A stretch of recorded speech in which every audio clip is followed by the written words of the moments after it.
Good morning, tudo bem com vocês? Então, antes da gente começar a nossa videoaula de hoje, vamos fazer a nossa oração. Em nome do Pai, do Filho e do Espírito Santo. Amém. Let us pray. Ave Maria, cheia de graça, o Senhor é convosco. Bendita sois vós entre as mulheres, bendito é o fruto do vosso ventre, Jesus. Santa Maria, Mãe de Deus, rogai por nós, pecadores, agora e na hora de nossa morte. Amém. Em nome do Pai, do Filho e do Espírito Santo. Amém. Então, vamos ver quais são os nossos tópicos para a aula de hoje, ok?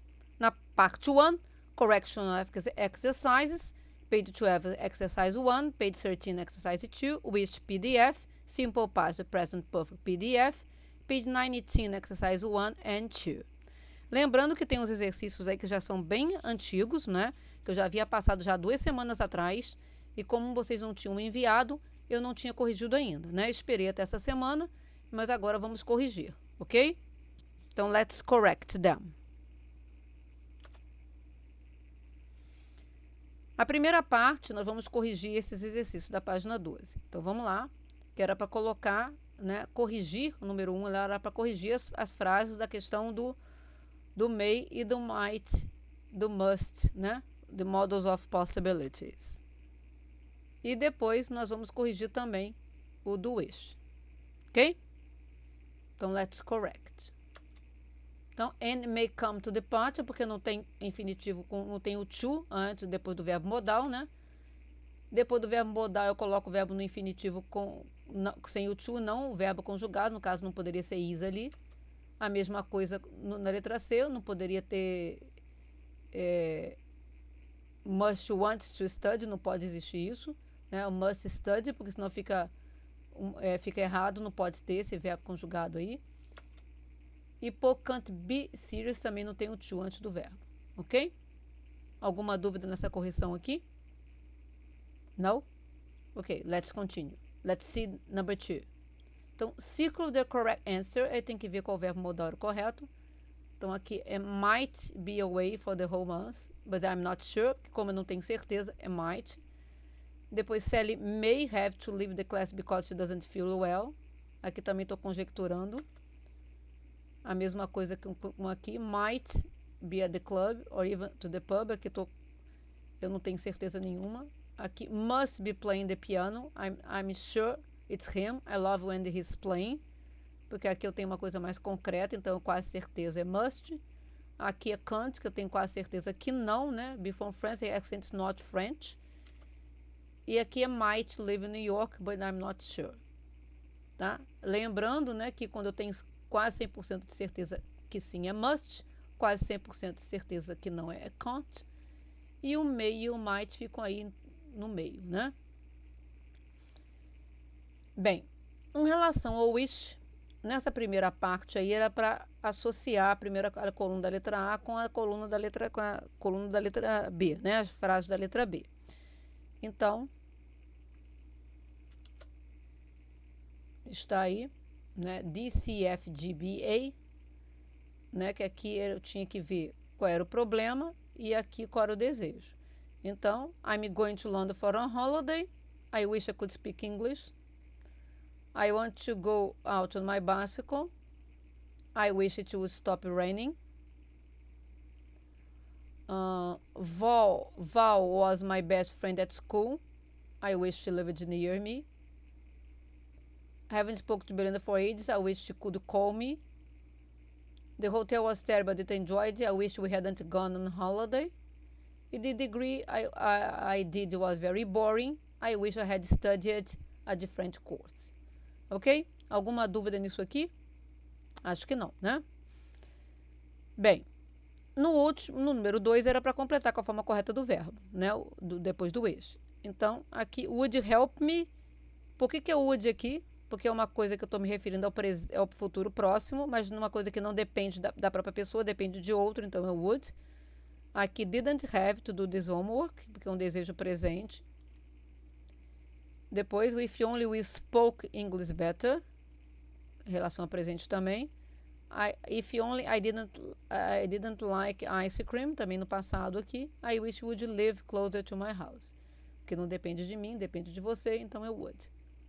Ok? Alguma dúvida aqui no wish? Porque a gente não tem isso em português, né? É bom vocês não traduzirem a frase, senão não consegue fazer, ok? Tentem entender como eles entendem, ok? Então, eu uso o wish com past simple pra quando eu desejo que alguma coisa modifique no presente. Com past perfect, quando eu vou lamentar uma coisa que aconteceu no passado, eu gostaria que tivesse sido diferente.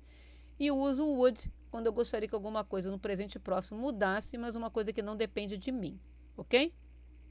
Alguma dúvida? Então, vamos continuar.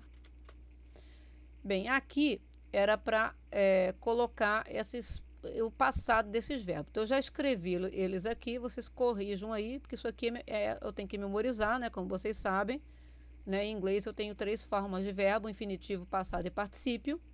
Então, aqui estão os verbos. Vocês deem uma olhadinha aí e vê se está tudo certo. Vamos então corrigir agora as frases aqui. Então, lá. Have seen the police car this morning, porque eu ainda estou nessa manhã, então é present perfect. Depois, after we arrived home, he unpacked and went to bed early, determinando no passado. What was wrong? I have broken a glass. Por que aqui no present perfect no past simple? Porque eu estou perguntando o que está errado. Então, tem alguma coisa presente mostrando que aquilo acabou de acontecer, ok? My grandparents knew each other for a few months before they got married, ok? I haven't been in London for 3 years. We saw Julie last night. Aí passado determinou. I was a teacher before he became a musician. Aqui eu também defini o before aí. When, tem when I walked into the moon. We knew someone was going to get fired. The children broke a window of the school last week. Determinou quando aqui também. Hello, I haven't seen the sea before. Depois, my mom, it's me. I just want to say I arrived safe, everything is fine. Ok? Alguma dúvida aqui? Qualquer coisa é só perguntar. O último exercício a ser corrigido era para reescrever essas frases, o negócio do should e do ought to. Tá? Então, vamos lá. We should talk to her after class today. Porque aqui não poderia ter o to depois do should, como verbo modal vocês já aprenderam, que não tem definitivo, é sem o to. But he should not eat, não should eat not, né? O not é depois do should, não depois do eat. Depois, I told her she ought to go, né? O ought tem que ter o to. Ele é considerado um verbo semimodal. What should I do? Né? Na interrogativa, o should inverte com o sujeito, não should. What I do, should do, é what should I do. Ok? E no número 2 era para reescrever as frases, né? Começando a frase com you, colocando o should ou ought to. Então, olha lá. If you want to be a writer, you can aim to attend workshops to write something every day. Então, you ought to, então, you should attend workshops or write something every day if you want to be a writer. Ok?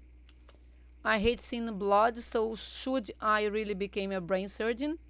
You shouldn't become a brain surgeon if you hate seeing blood. Ok?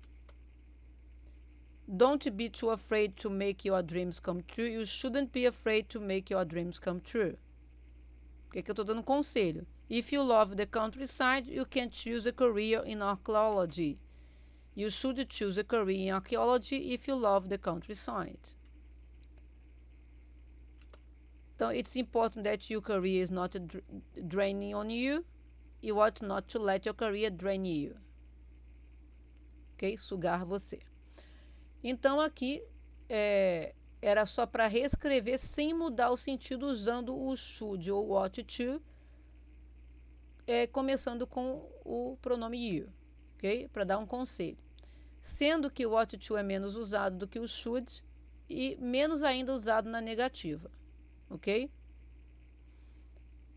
Ah, mas aqui eu poderia colocar should? Sim, aqui eu poderia colocar outro? Poderia, tá?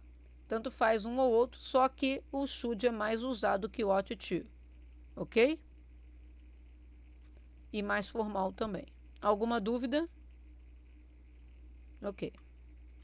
Então, na aula de hoje, a gente vai lembrar novamente os models of possibilities and advice, ok? A gente vai dar uma lembradinha nisso para a gente acabar de fixar para poder seguir adiante. Então, aqui, os verbos modais de possibilidade, como eu estou falando, em inglês não é possível escrever, eu não posso colocar o verbo falando diretamente. Por exemplo, tocou a campainha, eu não posso falar it's the postman, é o carteiro, se eu não tiver visto pelo olho mágico ou tiver visto pela varanda, pela janela. Para eles, isso é impossível. Para nós, não é. A gente fala. Porque aquele horário é um horário que só pode ser. A gente usa o verbo falar direto. Como eles têm um pensamento concreto, para eles não existe esse negócio de achar. Então, o que acontece? Eles têm que usar os verbos modais, no caso do must, may, might, could e can't, para expressar esse grau de certeza das coisas, certo? Então, aqui tem um grau de certeza, né? Um must quase 100%, o can't quase 0%, né? Então, aqui está colocando, é claro que isso aqui está no livro de vocês, tá? Isso aí é um grau de certeza, lembrando que o must é quase 100% de certeza que sim, o can't é quase 100% de certeza que não, o may, might e could ficam ali beirando os 50%, certo? Porque sendo que o may é um pouco mais certo do que o might, que é um pouco mais certo que o could, tá? Então eles precisam usar esses verbos modais para mostrar esse grau de certeza que eles têm em relação a alguma coisa, tá? Em português a gente não usa isso, a gente fala direto o verbo, a gente não tem, ou no máximo que a gente faz é colocar a palavra acho, né? Eu acho, então eu penso, né? Mas dessa forma a gente não usa, então isso aqui também não pode traduzir, porque com certeza a gente vai escrever errado. Já os verbos modais de conselho, tanto faz usar o should ou ought to, eles são sinônimos, significam a mesma coisa, não tem um que é mais forte do que o outro, não tem nada disso. Apenas o should é mais usado, o ought to é um verbo semimodal, e ele é um verbo que é menos usado, é um pouco mais formal, é menos usado, tá? O should é mais usado. Então, todos os dois são usados para dar conselho. Então, para que a gente precisa saber os dois? Bem, a gente precisa saber os dois porque a gente pode ler um texto e que apareça o ought to e eu ficar sem saber por que ele está ali, tá? Então, é para isso que a gente precisa saber. Eu já expliquei para vocês algumas vezes, quando a gente estava lá na nossa escola, que em inglês eles não atualizam a língua, né? Então, por exemplo, se você pegar um livro escrito por Dickens, do século XIX, você vai encontrar em qualquer edição de qualquer época o mesmo escrita que está lá, que ele escreveu lá no século XIX. Mesma coisa acontece com o livro de Shakespeare, com a Bíblia, qualquer outra literatura que se encontrar, tá? Eles não atualizam. Em português, não. Se a gente comprar, por exemplo, Machado de Assis, se a gente olhar lá no museu o livro originário lá do século XIX, você vai achar com uma grafia. Se você comprar lá nos anos 40 vai estar outra, nos anos 60 outra, nos 70 e agora, recentemente, com essa nova mudança da ortográfica, uma outra grafia, tá? Então, nós vamos, a partir do momento que a gente vai atualizando a língua, a gente vai modificando, as novas edições vão modificando. Eles não fazem isso, tá? Então, é por isso que eu preciso aprender todas essas coisas, mesmo as mais formais, porque eu posso ler qualquer hora alguma coisa vocês devem fazer a faculdade no futuro e vocês vão ver que esses escritos em uma coisa acadêmica é possível aparecer uma linguagem mais formal e vocês podem ler qualquer tipo de literatura, seja lá qual for a carreira que vocês queiram seguir, vocês podem encontrar essa literatura numa linguagem de época do que eles forem escritos, até porque não atualizam, conforme eu avisei a vocês, não importando a edição que vocês comprem. Vocês podem comprar um livro editado em 2020 e podem comprar um livro editado lá nos anos 60, se ele foi escrito nos anos 60 ou agora, não vai fazer diferença nenhuma, porque ele vai estar exatamente igual à escrita, certo? E eu gostaria que esse exercício aí do lado não é o exercício de aula de casa, tá? É um exercício de aula. Lembra quando a gente está na escola, que durante a nossa aula a gente faz alguns exercícios? Pois é. Esse exercício aí, que era para olhar a frase e completar com should, may, can't ou must, vocês vão fazer esse exercício e vão me mandar até o final do nosso atendimento na parte da tarde, tá? Então, vocês façam, por favor, agora pela manhã e aí me entreguem até o final da tarde, ok? Bem, mas eu queria mostrar uma novidade para vocês. Vocês já ouviram falar de WebQuest? Alguém já ouviu falar? WebQuest é uma pesquisa guiada. Nossa, o que é isso? Bem, quando um professor pede para vocês fazerem qualquer pesquisa, vocês podem pesquisar onde vocês quiserem, no livro que vocês quiserem, na internet, em qual site vocês quiserem, enfim, onde vocês quiserem. O WebQuest é uma pesquisa guiada, ou seja, vocês têm que ir aonde for indicado. Então, nesse caso aqui, nós vamos ver sobre a British Culture, tá? O que vocês vão fazer aí? A cultura britânica é uma cultura cheia de tradições, que tem mais de 100 anos, né? É um país antigo e que preserva a sua cultura, tá? Então, muitas vezes as pessoas pensam nos britânicos como aquelas pessoas que estão sempre bebendo chá, comendo peixe com batata frita, usando esse tipo de chapéu aqui parecido com o chapéu do Sherlock Holmes. Mas não é bem assim, não. Eles são muito mais do que essas coisas, né? E o que vocês vão fazer? Vocês vão olhar esses tópicos. Eu vou dar vários tópicos aqui para vocês. Tá vendo? Tem 5 tópicos. Vocês vão escolher 2 tópicos. Vão coletar informações, fotos, enfim, o que vocês quiserem. Vão escrever isso num papel e vão gravar um pequeno vídeo do jeito que vocês quiserem, apresentando isso para mim e para os seus colegas também. Vocês podem fazer isso em dupla se quiserem, mas lembrando, nós estamos cada um na sua casa, ok?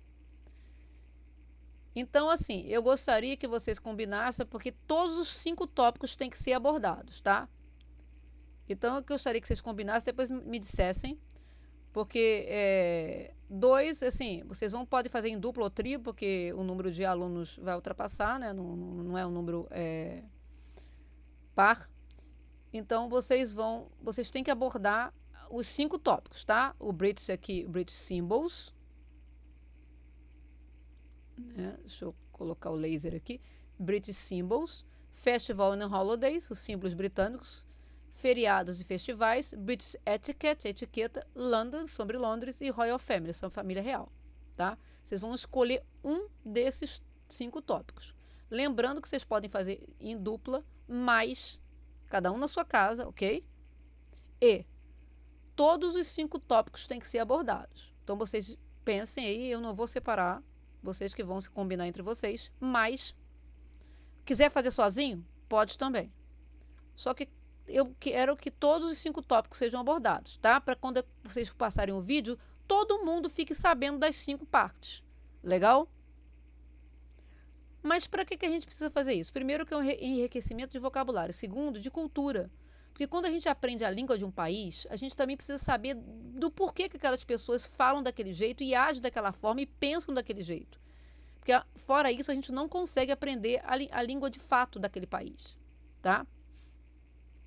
Então, aqui, por exemplo, quem escolher British Symbols, vocês vão entrar nestas páginas que estão aqui. Esse negócio aqui, essa página, vai estar em PDF, lá no meu Bernoulli, dentro do capítulo 3, tá bom? Então, vocês podem clicar em cima lá no PDF, ou então copiar aqui, conforme vocês queiram. Isso vai estar lá em PDF. Todos têm que me enviar, tá bom? Vamos supor que vocês decidam fazer em dupla. Uma dupla, só um da dupla vai gravar? Não. Os 2 vão gravar. Um grava um pedaço, vocês combinem, e outro grava outro pedaço. Ok? Porque, já que cada um vai ter que escolher 2 tópicos.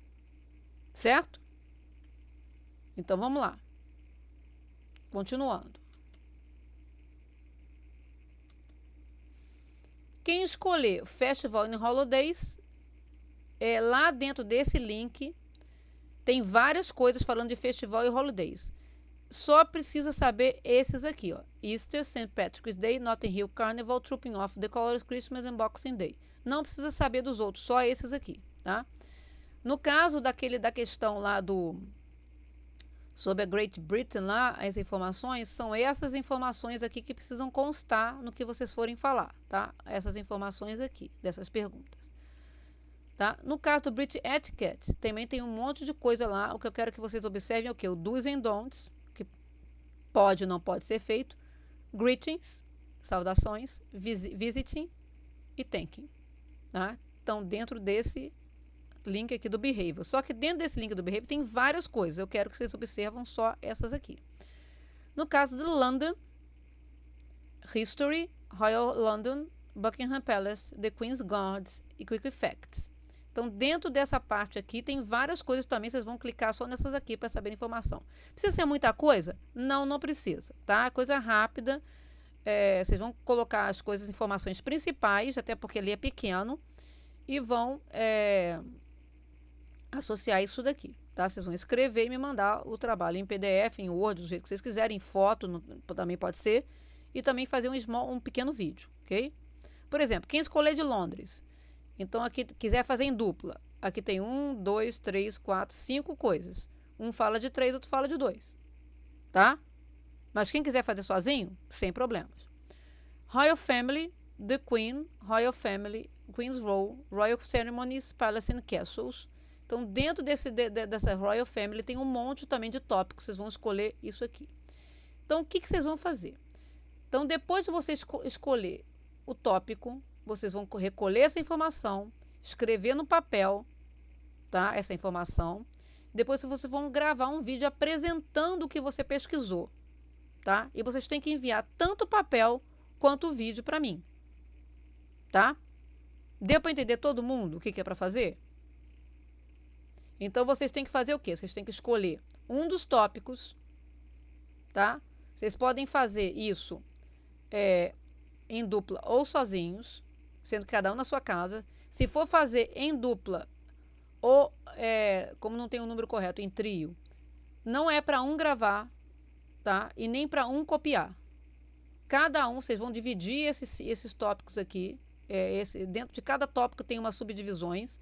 Vocês vão dividir entre vocês e cada um vai escrever uma parte e também gravar uma parte, tá? Qualquer dúvida, eu estou aqui tanto de manhã como na parte do atendimento, só me perguntar que eu explico novamente, se vocês não tiverem entendido o que é para fazer, tá bom? Good luck. Boa sorte. Então, vocês já estão sabendo que eu falei isso desde a semana passada, que eu estou começando, né, desde a semana passada, a colocar aquele visto, que eu lembro que eu colocava o visto para vocês num livro, eu estou colocando esse visto virtual, todos os exercícios que vocês me mandam. Então, mandem os exercícios para mim, por quê? Quando a gente voltar para a nossa escola, eu vou contar esse número de vistos. E quem tiver os vistos todos vai receber um pequeno brinde. Isso que vocês estão vendo aí. É igual a esse? Não, né? Isso é só para vocês saberem o quê, tá? Então, isso começou a contar da semana passada e vai contar até a gente voltar para a escola, tá? Quem tiver colecionado todos os vistos da semana passada até quando a gente ficar nessa distância, assim, né, com aula, com videoaula, vai ganhar isso aqui, tá bom? Então, eu espero, eu quero ver todo mundo fazendo exercício, hein? Tá bom? Então, por hoje é só. Have a nice day, a nice weekend, and see you next class. Bye, bye.